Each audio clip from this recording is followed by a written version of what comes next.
The effects of the current economic crisis have touched everyone. Even if you still have a good job and a paid-up mortgage, chances are your monthly 401k statement will remind you that you've lost a good chunk of your savings. Trillions of dollars have evaporated from those accounts that have become the prime source of retirement funds for a majority of American workers, affecting their psyche and their future. If you're still young enough, there's time to rebuild and recover. But if you're in your 50s or 60s or beyond, the consequences can be dire. And it's drawing attention to the shortcomings of a retirement system that's jeopardized the financial security of tens of millions of people.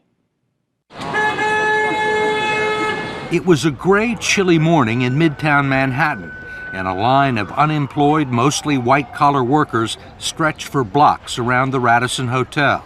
More than 1,000 middle managers, stockbrokers, consultants, secretaries, and receptionists had come here hoping to find a job. If you are just arriving, please step this way. Good morning. It was called a career fair, but there was no merriment here, only a whiff of desperation. Do you have any openings in the IT industry?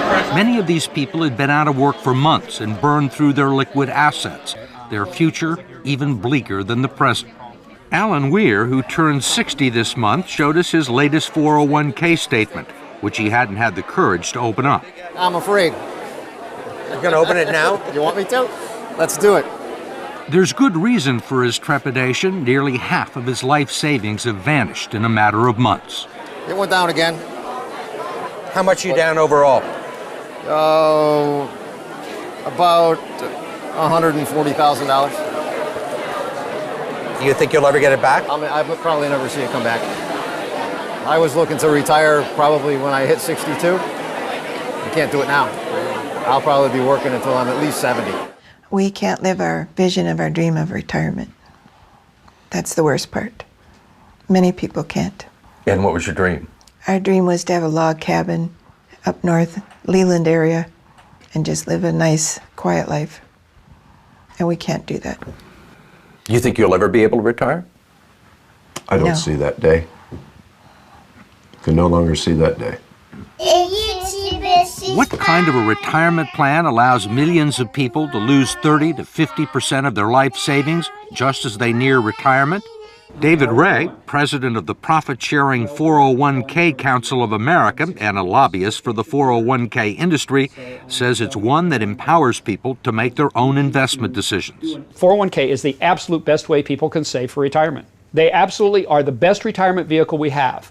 How can you say it's the best available if it has let down tens of millions of people at the time they need the money the most? That's not a 401k problem.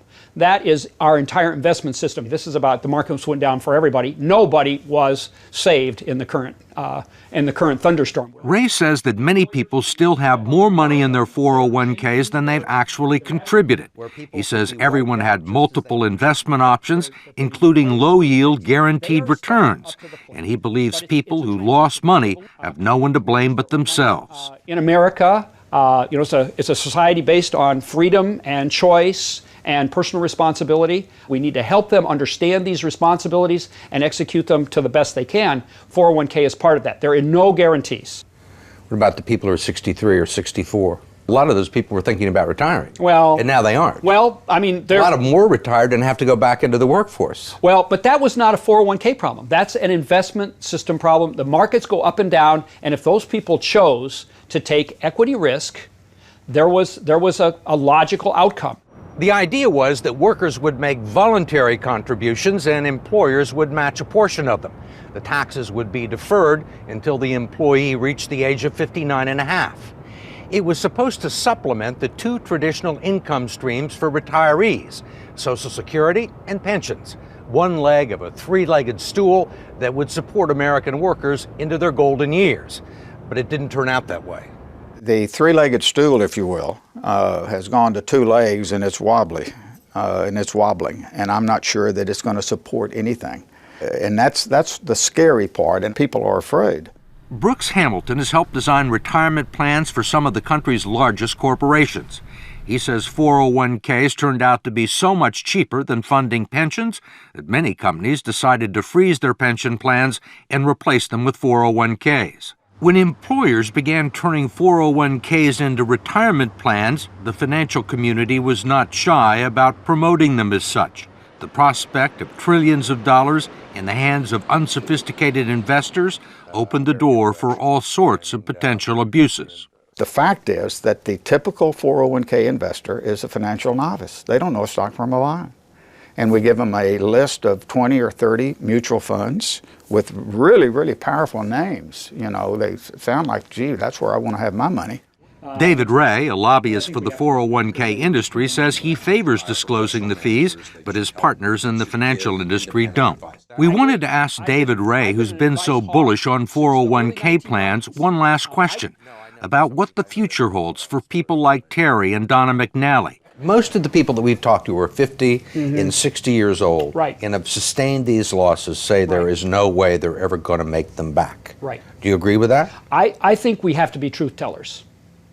I think that when a person has hit this point and we've had this unfortunate situation, I don't think we can misrepresent what the possibilities are. And the reality is that money's not coming back that they've lost. They can't count on it. They have to, maybe they have maybe if they work 10 more years, it'll come back by but it's important that they not have unrealistic expectations.